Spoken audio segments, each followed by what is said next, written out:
جن لوگوں کو پرانی اور کمیاب کتابوں کی خرید و فروخت سے ذرا سی بھی دلچسپی ہے وہ نادر آغا صاحب سے اچھی طرح واقف ہوں گے۔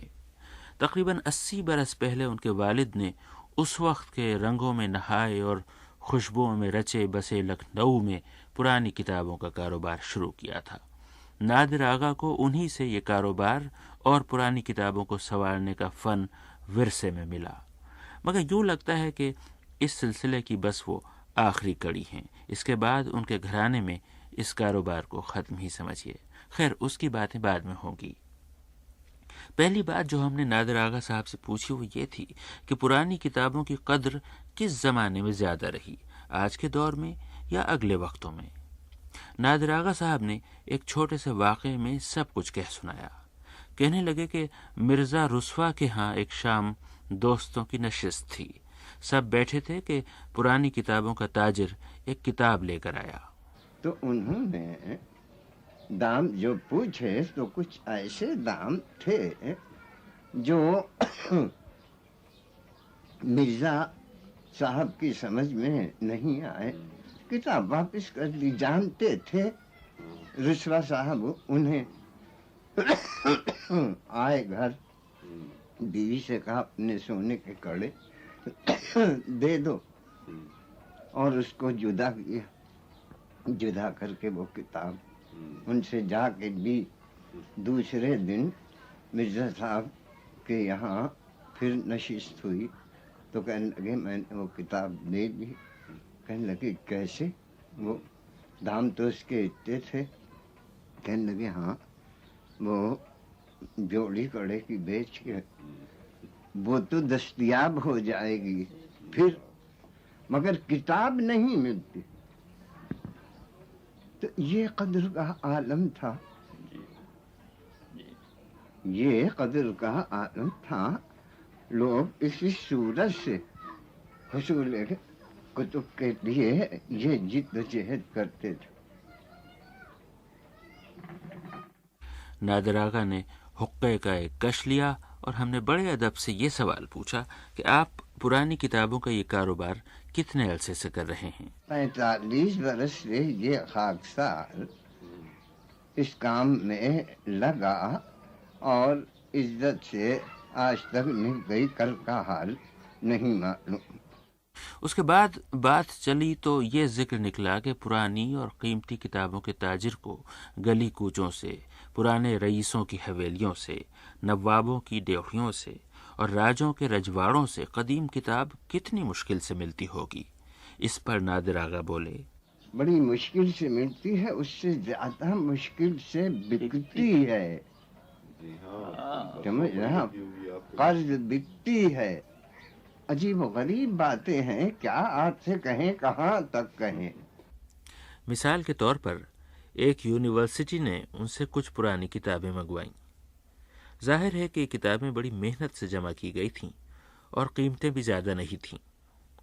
یہاں سے یہ داستان سرخ فیتے میں جکڑ جاتی ہے، وہ سرخ فیتا جس میں حالات نے ایک غریب تاجر کے لیے بھوک، افلاس اور قرض کی گانٹھیں ڈال دی تھیں۔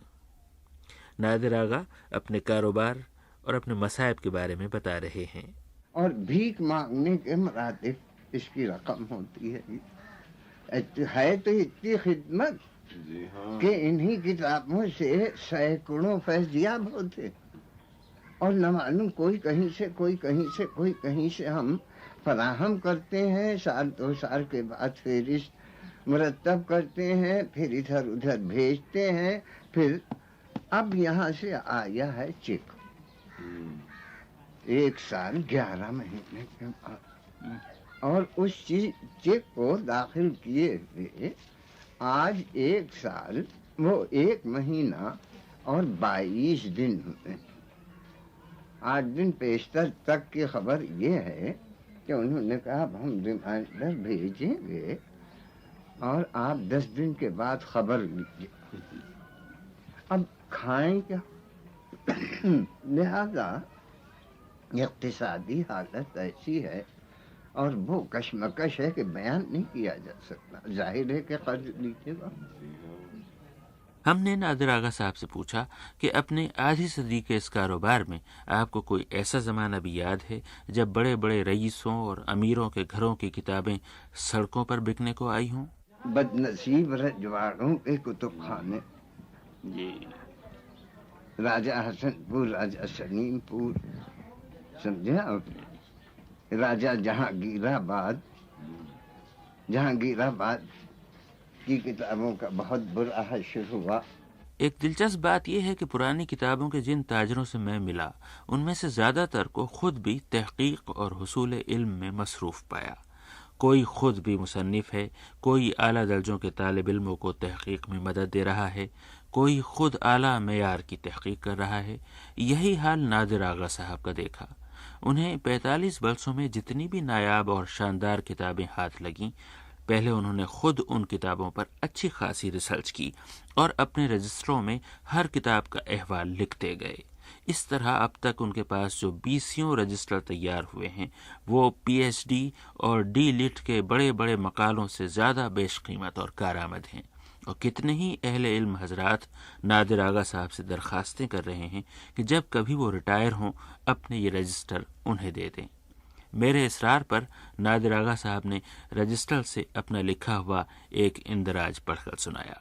کتاب ہے شاد نامہ، تاریخ ہندوستان منظوم، 2 جلد، از بھوانی پرشاد شاد، جان کی پرشاد، قلمی خوشخط 15 سطریں۔ اب یہ کتاب کا آخری حصہ شاد کے بیٹے جان کی پرشاد نے پورا کیا۔ یہ کتاب ہندوستان کی ایک خاص اہم تاریخ ہے۔ کتاب کہیں کہیں سے چند ورق دیمک خوردہ ہیں۔ 1269 ہجری میں بمقام لکھنؤ تصنیف ہوئی۔ جلد اول کے شروع صفحات کئی ناقص حالت میں ہیں۔ یہ کتاب اردو میں منظوم ہے، کئی ہزار ابیات ہیں۔ مختلف تاریخی کتابوں سے مصنف نے اقتباس کر کے یہ کتاب لکھی ہے۔ بھوانی پرشاد شاد آصف الدولہ بہادر کے عہد میں کمسن تھے، شاہی دربار سے تعلق تھا۔ اپنے چشمدید واقعات عہد آصف الدولہ سے لے کر عہد نصیر الدین حیدر بادشاہ اودھ تک قلم بند کیے ہیں، اور یہ واقعات کسی دوسری تاریخ اودھ میں نہیں ملتے ہیں۔ مصنف نے عہد نصیر الدین حیدر میں قضا کی، پھر ان کے بیٹے جان کی پرشاد نے اس کتاب کو 1269 میں ختم کیا اور تقریباً 1500 صفحات پر پھیلی ہوئی ہے۔ نایاب روزگار۔ ایک اور تاریخی کتاب کے مصنف کے بارے میں انہوں نے بڑی تحقیق اور جستجو کے بعد اپنے رجسٹر میں جو اندراج کیا، لیجئے وہ نادر آغا صاحب کی زبانی سنیے۔ ابراہیم سقہ دمشق میں رہتے تھے، سقے کا پیشہ تھا، پھر قسطنطنیہ میں تحصیل علم کی غرض سے قیام کیا۔ قرآن مجید خوش الحانی سے پڑھتے تھے، اس وجہ سے ان کی کافی شہرت ہوئی، اور وہاں جامع مسجد حضرت ابو ایوب کے امام مقرر ہوئے۔ وہاں 40 برس رہ کر پھر دمشق میں آئے اور مدرسہ جوریہ میں مدرس ہو گئے۔ کچھ عرصے کے بعد آنکھوں کی بینائی جاتی رہی اور ہاتھ پاؤں میں بھی آخر عمر میں بیکار ہو گئے تھے۔ اس حالت میں وہ بعض بیان کیا کرتے تھے اور کافی لوگ ان سے عقیدہ رکھتے تھے اور ہر شخص ان کی عزت کرتا تھا۔ انہوں نے 1079 میں انتقال کیا۔ تو یہ بڑی محنت کرنی پڑتی ہے، تب کہیں یہ 4 سطریں تو میں نے آپ کو پڑھ کے سنا، سمجھا، مگر یہ میں نے حاصل کیسے کیا اس کو بس میں ہی سمجھتا ہوں کہ کتنی کتابیں دیکھنی پڑتی ہیں۔ میں نے نادر آغا صاحب سے پوچھا کہ کتابوں کے متعلق اس تحقیق میں کیا ساری جستجو آپ تنہا کرتے ہیں یا اس میں کسی کا مشورہ بھی ہوتا ہے؟ پہلے بڑے بھائی کا مشورہ ہوتا تھا، اب تو کوئی مشورہ دینے والا ہی نہیں، سمجھتے ہی نہیں کتاب، مشورہ کیا دیں گے؟ اردو کی کتاب تو سمجھ نہیں سکتے، تو فارسی اور عربی کی کتاب ہم خود نہیں سمجھ سکتے۔ صحیح کہتے ہیں آپ سے۔ میں نے ان سے پوچھا کہ آپ کے گھرانے میں 80 برس سے چلے آنے والے اس عظیم الشان کام کا مستقبل کیا ہے؟ اب اس کی ذمہ داری کون سنبھالے گا؟ اور ہم کو افسوس یہ ہے کہ ہماری کوئی اولاد اس لائق نہیں ہے، نہ ادھر توجہ کرتی. ایک پڑھے لکھے صاحبزادے ہیں بھی تو وہ کوئی توجہ نہیں کرتے. آخر میں نے نادر آغا صاحب کو خراج تحسین پیش کرنا چاہا کہ آپ نے علم، ادب اور تاریخ کے اس قیمتی سرمایہ کی واقعی بڑی خدمت کی ہے. کچھ بھی نہیں کیا ہے،